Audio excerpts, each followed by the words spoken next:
In the name of अल्लाह। आज जो हमारा टॉपिक है वो है पार्टनरशिप पार्ट 6। तो इसमें हम पढ़ेंगे admission of partner, revaluation of account with entries, goodwill, treatment, adjustment of reserve, profit and loss. आइए पहले बात करते हैं एडमिशन ऑफ ए पार्टनर के बारे में।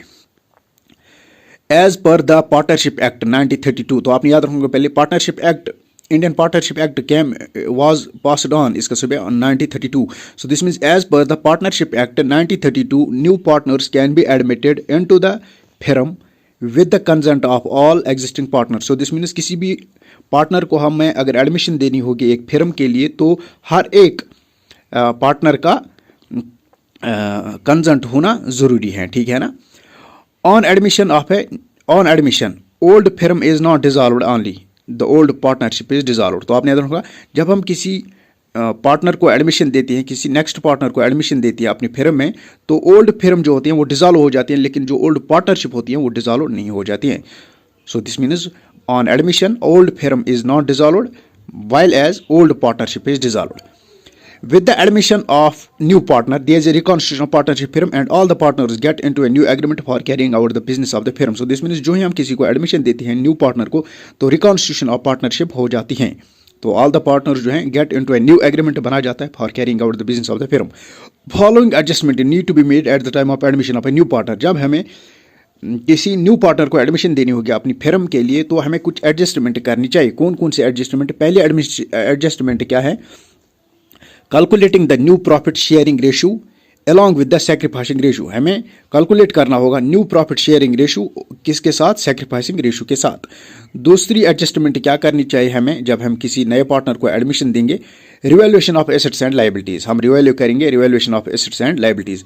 तीसरा क्या है? तीसरा जब हमें किसी भी पार्टनर को एडमिशन करनी होगी, नए पार्टनर को हम एडमिशन देंगे तो हमें पहले एडजस्टमेंट ऑफ गुडविल भी करने होंगे, यानी अकाउंटिंग ऑफ गुडविल। और उसके बाद जो लास्ट एडजस्टमेंट है वो है transfer of reserves to old partner in old ratio. तो आपने याद रखूंगा जब हमें किसी भी नए पार्टनर को एडमिशन देनी होगी तो उसके लिए क्या करना है? हमें रिजर्व्स को, ट्रांसफर ऑफ रिजर्व्स को हमें ट्रांसफर करना है किनके अकाउंट में? ओल्ड पार्टनर्स के रेशियो में। मगर किस रेशियो में? ओल्ड रेशियो में, ठीक है ना। तो आपने याद रखना होगा। तो पहले बात करते हैं हम revaluation of assets and liabilities के बारे में, ठीक है ना। तो आपने याद रखना होगा इसके लिए एडमिशन ऑफ न्यू पार्टनर तो क्या हो जाता है? रिवैल्यूएशन ऑफ अकाउंट, ठीक है ना, हो जाता है। Reserves lying in the balance sheet transfer to old partner capital account in old ratio, ठीक है ना।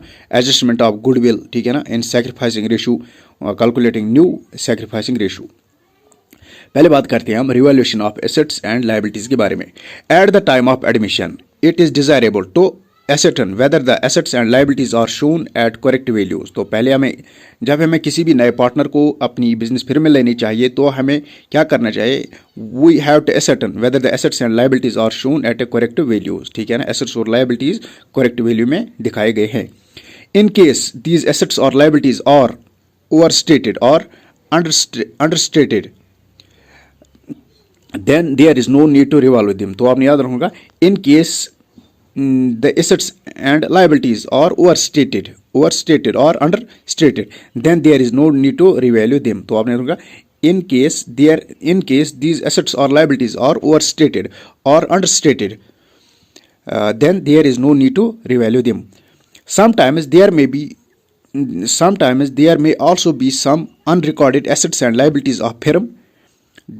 These also have to be brought in the book of firm, ठीक है ना। So this means sometimes there may also be have some unrecorded assets and liabilities of the firm. These also have to be brought in the book of firm. For this purpose a new account is prepared known as revaluation account। तो आपने याद रखूंगा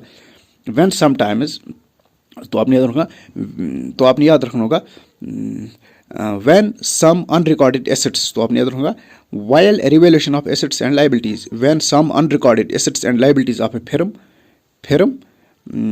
firm are brought into a book of firm। तो आपने याद रखूंगा while revaluation of assets and liabilities, sometimes there may also be some unrecorded assets and liabilities of firm.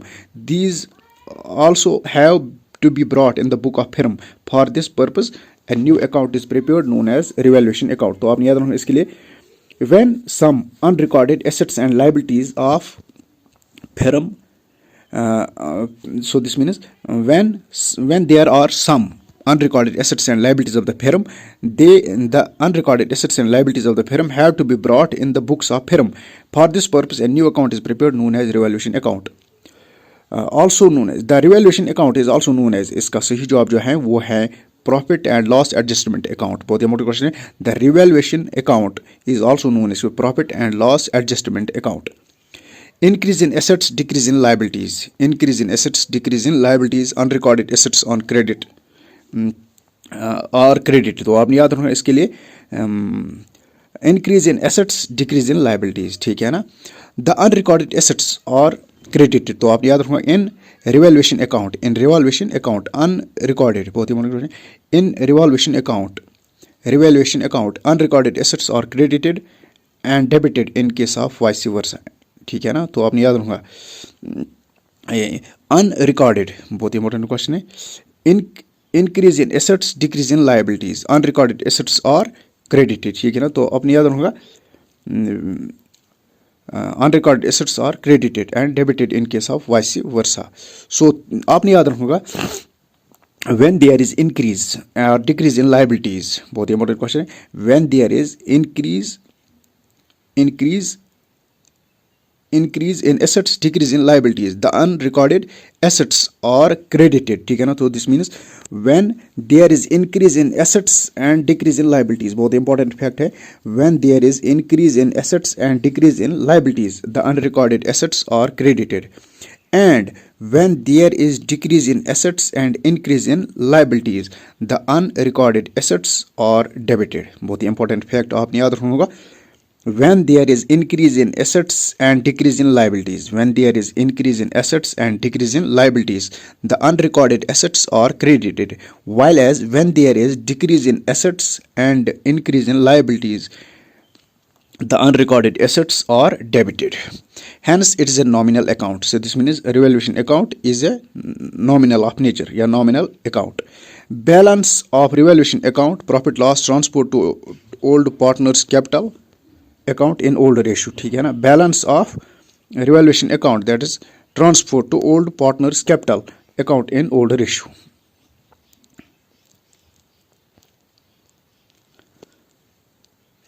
उसके बाद है journal entries for revaluation of assets and liabilities.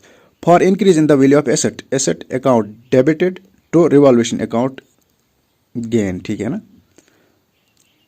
तो इसके लिए आप स्क्रीनशॉट पे सीधे चले जाए या वीडियो को देख लीजिए आप. Journal entries for revaluation of assets and liabilities.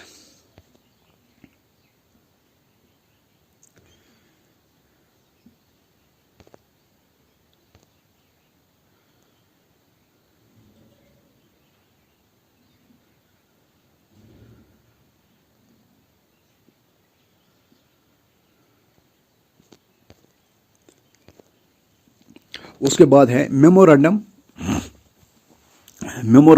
revaluation account. Memorandum revaluation account.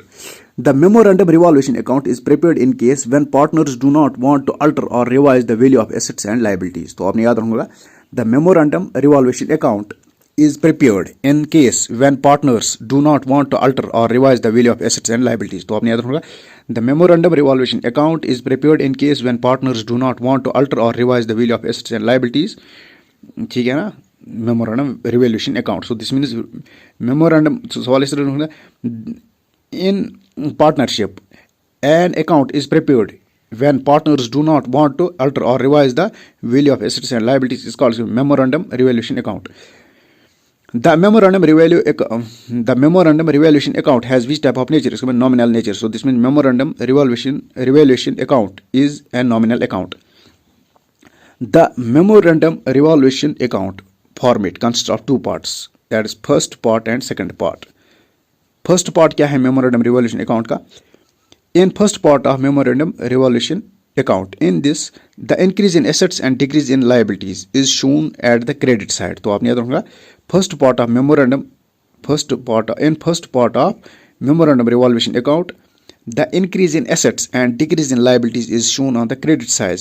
Similarly the increase in liabilities and decrease in assets are shown in debit side. तो आपने याद रखना इसके लिए मेमोरेंडम रिवॉल्यूशन अकाउंट का फर्स्ट पार्ट जो है इसमें क्या दिखाया जाता है, increase in assets and decrease in liabilities is shown at the credit side. तो आपने in memorandum revaluation account the increase in assets and decrease in liabilities is shown at the credit side. Similarly, the increase in liabilities and decrease in assets is shown on debit side. Debit side. So तो आपने याद रखना इसके लिए in first part of memorandum revolution account, increase in assets is shown on credit side and decrease in assets is shown at the debit side. तो आपने याद रखना ये फिर आपने याद रखना होगा, ठीक है ना। So this in first part of memorandum revaluation account the increase in assets is shown on the credit side and decrease in assets is shown on the debit side. The net effect whether it's profit or loss is distributed to old partner in their old ratio. Second part क्या है, in second part of memorandum revaluation account the increase in assets and decrease in liabilities is shown on the debit side, ठीक है ना, and increase in liabilities and decrease in assets is shown on the credit side। तो आपने याद रखना इसके लिए in second part the increase in assets is shown at the debit side। तो आपने याद रखना in first part में आपने याद रखना पहले in first part of memorandum revaluation account the increase in assets is shown at the credit side and decrease in assets is shown on the debit side। In second part of memorandum revaluation account, the increase in assets is shown at the debit side and decrease in assets is shown at the credit side. The net effect whether it is for profit or loss is distributed to all the partners in new ratio, ठीक है ना। Second part में क्या किया जाता है, first part में old ratio में किया जाता है, जबकि सेकंड पार्ट में न्यू रेशियो में डिस्ट्रीब्यूट किया जाता है। The reason behind this that the reserve entries are done to restore old figures of assets and liabilities. उसके बाद है accounting for goodwill.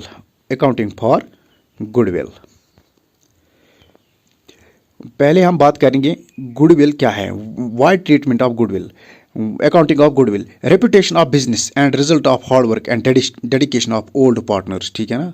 Y treatment of goodwill because, तो आपने वाई अकाउंटिंग ऑफ गुडविल, इसका सुझाव है because of reputation of business and result of hard work and dedication of old partner.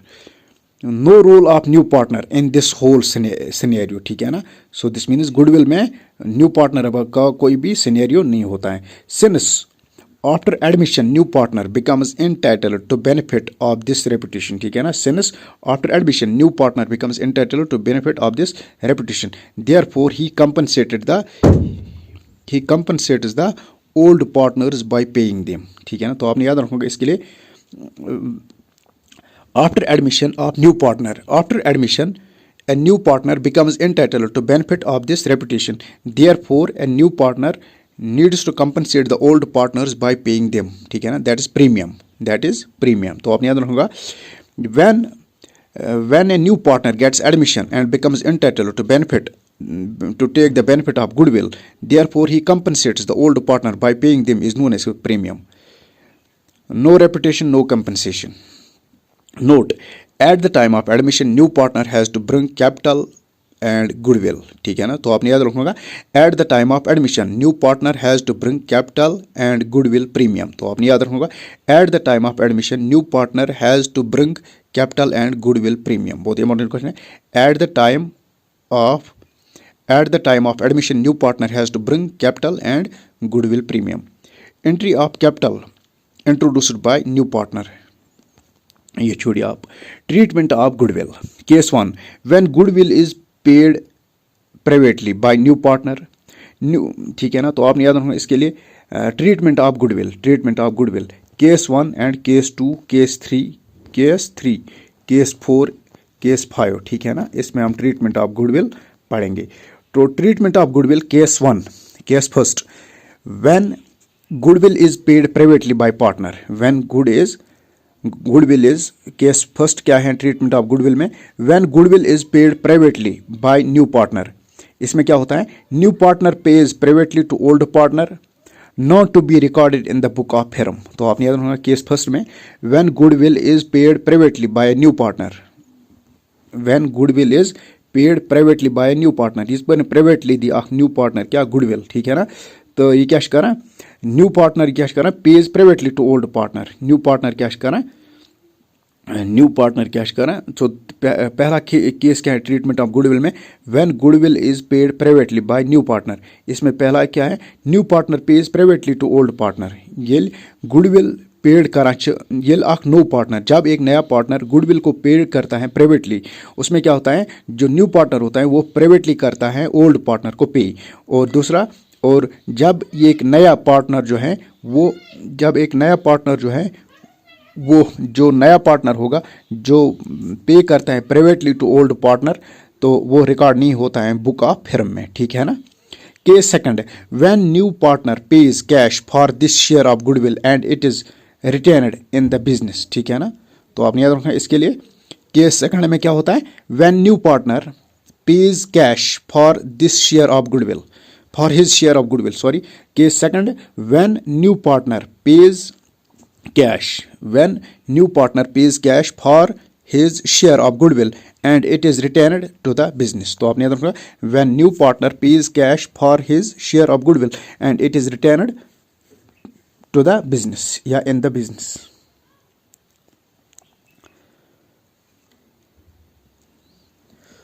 तो उसके बाद case three, when new partner, case three में क्या है, when new partner pays cash for his share of goodwill and same is then withdrawn by the old partner. तो आपने याद रखा केस थ्री में क्या होता है ट्रीटमेंट ऑफ गुडविल में, case three, when new partner pays cash for his share of goodwill and same is then withdrawn by the old partner.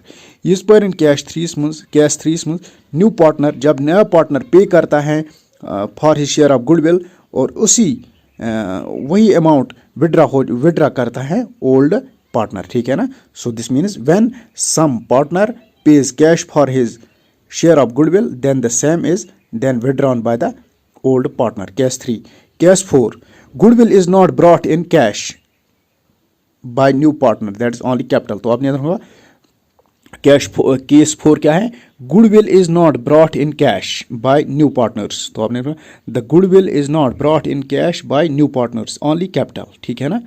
So this means goodwill is not brought in cash by new partners। So this means goodwill is not brought in cash by new partners। So this means the new partners do not brought goodwill in cash when he brings या तो new partner he brings capital or transfer the amount to old partner from capital account to new partner।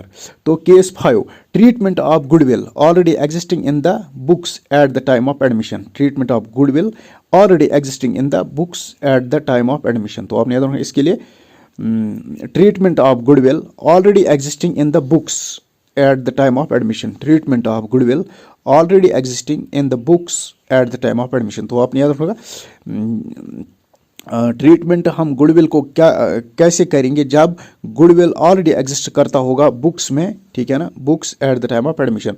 तो reason for appearing, reason for already appearing, क्या वजह हो सकते हैं कि goodwill already appear होगा बुक्स में, ठीक है ना।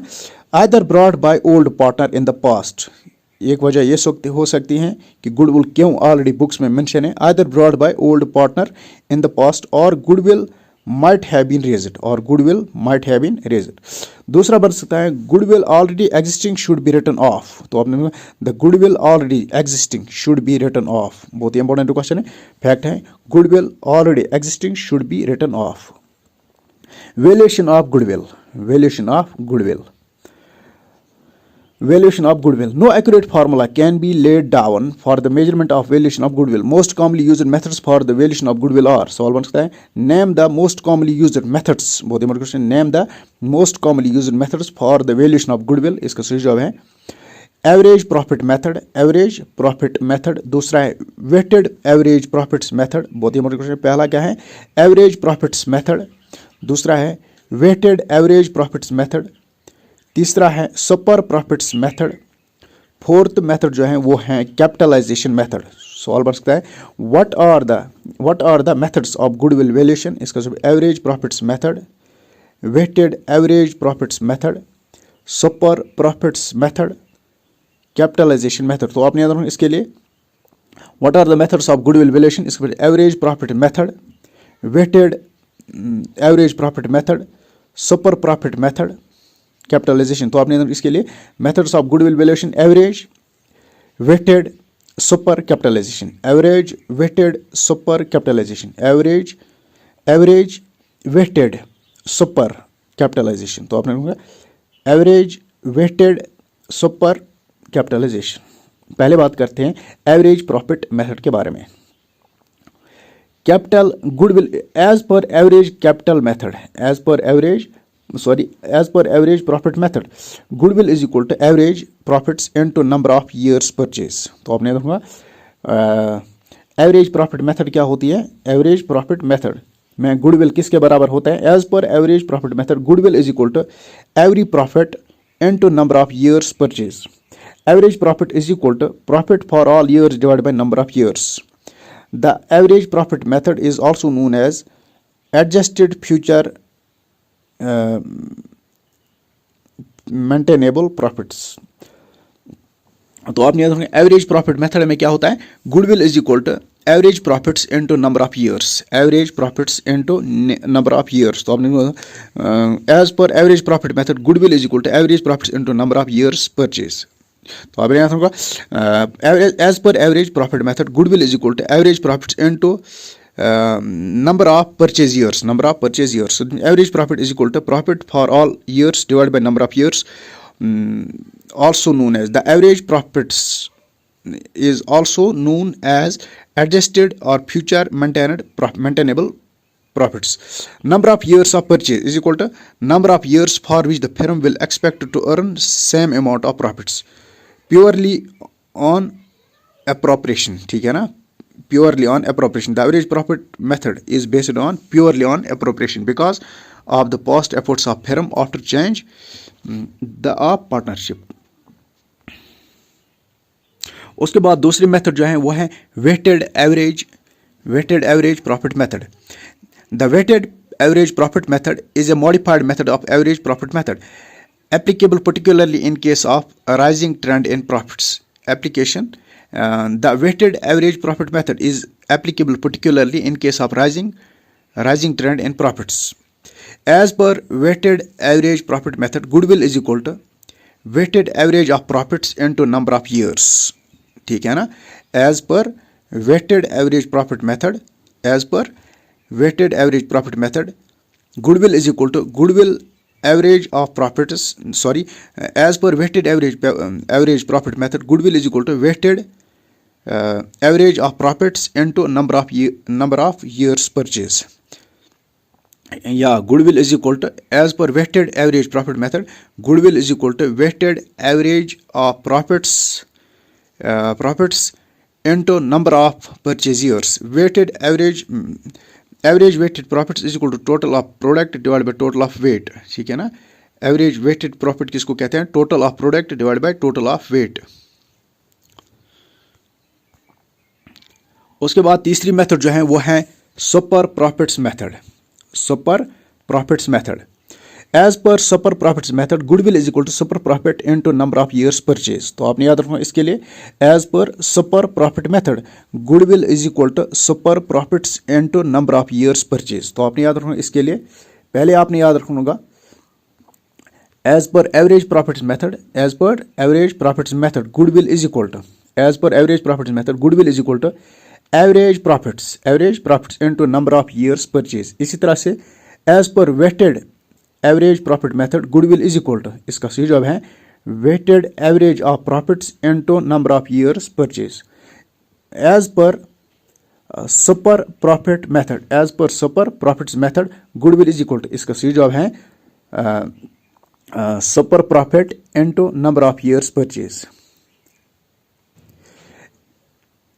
तो आपने याद रखना in super profits method if the business earns profits more than what the other business or earning in the same trade then it means business has some superiority over other businesses। तो आपने याद रखना super profit method में क्या आपने याद रखना if the business earns profits more than what the other business are earning। तो आपने if the business earns profits more than what the other business are earning in the same trade तो आपने if the business earns profits more than what the other business are earning in the same trade, then it means business has some superiority over other business. Such a superiority is due to super profit.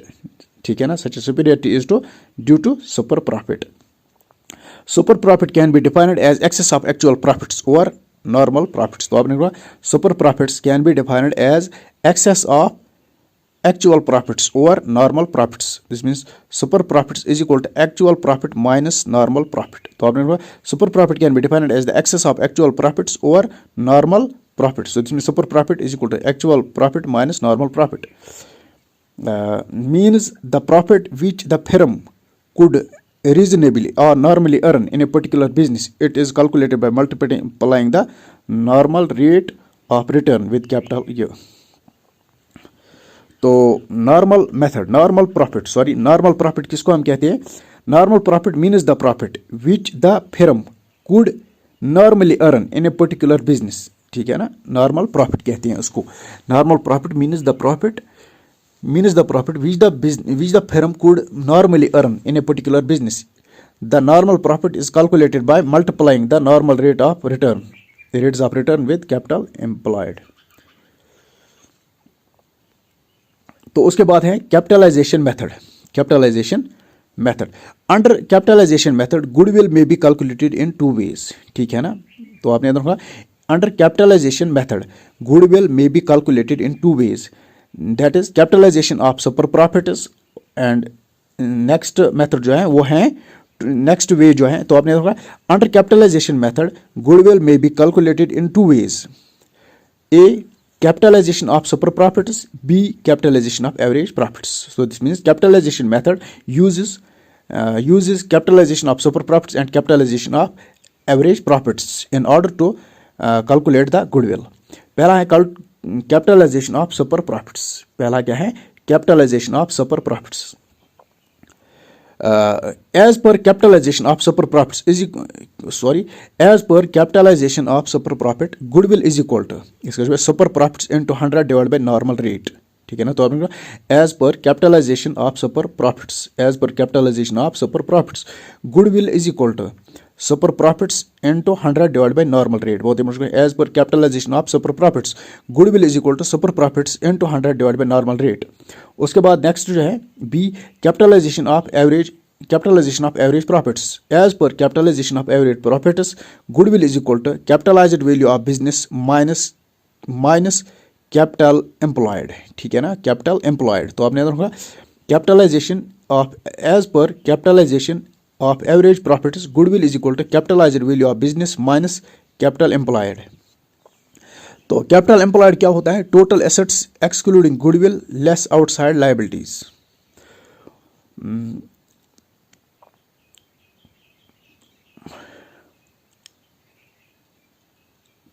Transfer of reserves, accumulated profits, loss. In case of reserves and accumulated loss,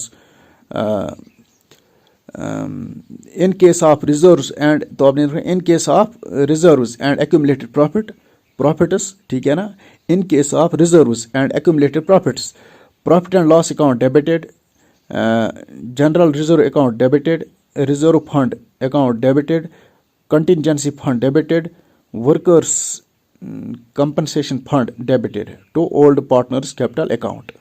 So this means in case of reserve and accumulated profits, profit and loss account debited, general reserves account debited, reserve fund account debited, contingency fund